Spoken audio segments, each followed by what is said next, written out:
They called 911 because I parked my truck in my own driveway. Evelyn Hargrove stood across the fence line, phone to her ear, screaming about illegal commercial parking while I held grocery bags and stared at my Ford F-150 behind a gate that read private property in bold iron letters. 3 sheriff cruisers came screaming down the county road, lights flashing like I was running a meth lab instead of unloading milk and frozen peas.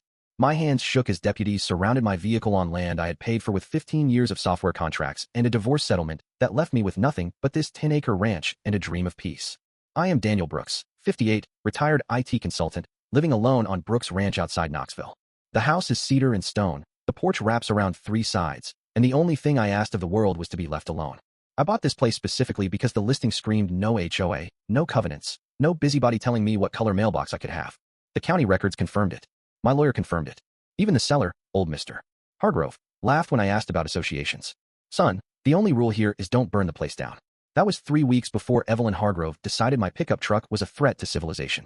It started innocently enough. I came home from the grocery store on a Friday evening, the kind of golden hour that makes Tennessee look like a postcard. I turned off the engine, grabbed my bags, and there she was, standing in her yard with a camera that looked expensive enough to buy my truck twice over. She didn't wave.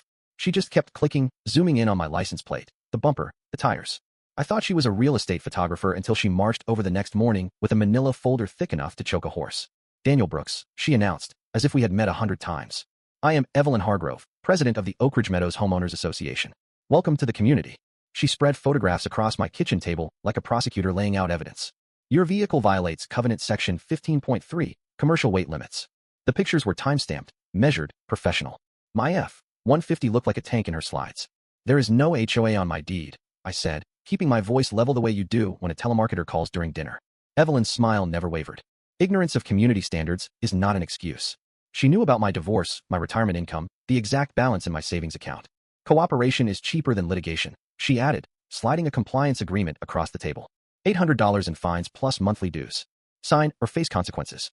I spent the weekend at the county courthouse, paying $15 for every document with my address on it. Nothing. No HOA, no covenants, no assessments. I called the recorder. No association filed for your parcel, sir. But Evelyn had paperwork with notary seals and legal language that looked real enough to fool a judge. I refused to sign. She warned me there would be immediate consequences. I parked my truck in the same spot every night, daring the universe to prove her wrong. The first consequence arrived Monday morning. A bright orange boot clamped my rear tire. Violation notice, $500 plus $100 per day. The tow company driver knew Evelyn by name. She calls us out here once a month, he said, working the lock. Usually new folks who don't know the rules yet. Removing the boot cost $200 and 2 hours of my life. The escalation was surgical. Traffic cones blocked my driveway. No parking signs sprouted like mushrooms. A code enforcement officer measured my grass height and took pictures. Neighbors who had waved for weeks suddenly found urgent business indoors when I walked to the mailbox. Mrs. Larson, who brought me tomatoes from her garden, now hurried inside when she saw me coming.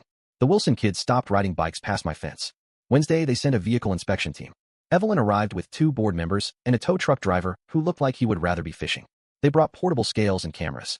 Aftermarket modifications, one declared, pointing at my factory bumper. The tow driver nodded.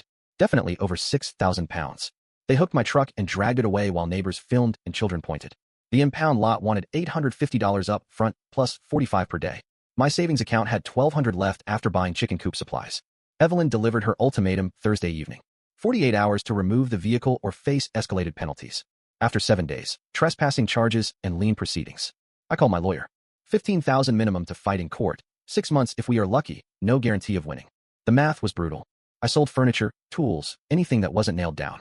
The house started to feel hollow. The emergency HOA meeting was scheduled for Thursday. 50 people packed the community center, phones up, ready for my public execution. Evelyn rolled slides. My truck is a safety hazard. Weight limits protecting property values. The room nodded along. When the vote came, 4 board members raised their hands against me. My last hope was James Larson, the newest member who asked real questions. He studied the pages like he was looking for something specific. Karen glanced at him. He did not look back. I need more time to review, he said. Evelyn's voice cut like glass. Community safety cannot wait. The room stared at James. After a long pause, he looked at me with something that might have been regret. I vote to uphold the violation. The applause felt like gunfire. I walked home in the dark, an hour on foot, calculating storage fees climbing toward $1,500. A mysterious email appeared that night from concerned resident. Check County Ordinance 14.2 on retroactive covenants. Also investigate vehicle inspector credentials. No signature. Just a spark of hope. The research revealed cracks in Evelyn's armor. Ordinance 14.2 required unanimous consent for retroactive covenants. I never consented. The inspector who signed my violation report had been dead for 2 years. Someone was helping me, but who? The siege intensified. A banner across the street read, "Deadbeat neighbor, pay your fines." Protesters with printed signs. News vans. Channel 7 ran a segment. Local man threatens property values. Mrs. Larson told the camera, "Some people think they are above the law." My family saw it. My sister called, voice thick with secondhand embarrassment. "What did you do, Daniel?" Another anonymous email. "Meeting tomorrow, 7 p.m. Riverside Park, bench by the oak. Bring all evidence. Lien filing Friday. Act now or lose everything." I copied every document, left duplicates in a safety deposit box, and walked to the park prepared for either salvation or a trap. The figure on the bench stood when I approached. James Larson, the man who voted against me. My stomach dropped. "I had to maintain cover," he said quietly, opening a wallet to reveal a gold badge. "Detective James Larson, County Sheriff's Department. 6 months undercover on the HOA board. Evelyn Hargrove is running a fraud ring across 3 counties. 47 victims. $340,000. The scope hit me like a freight train. I thought I was fighting one crazy neighbor. I had stumbled into a criminal enterprise. Your research filled the gaps," Larson continued. "The dead inspector, the forged signatures, the tax records. Tomorrow she calls 911 to have you arrested for trespassing. We let her make the call. It completes the crime." I barely slept. At 5:47 p.m. Friday, I pulled into my driveway with the same grocery bags, same routine. Evelyn sprang from her bushes, phone ready. 911 illegal commercial parking. Send officers immediately. 3 cruisers arrived, lights painting the dusk red and blue. Sheriff Larson stepped out, same confused expression, but this time I knew the script. Evelyn spread her documents across the hood like a magician revealing the final trick. Sheriff Larson examined them carefully. "Ms. Hargrove, these raise concerns. You are under arrest for wire fraud, document forgery, and extortion." The handcuffs clicked.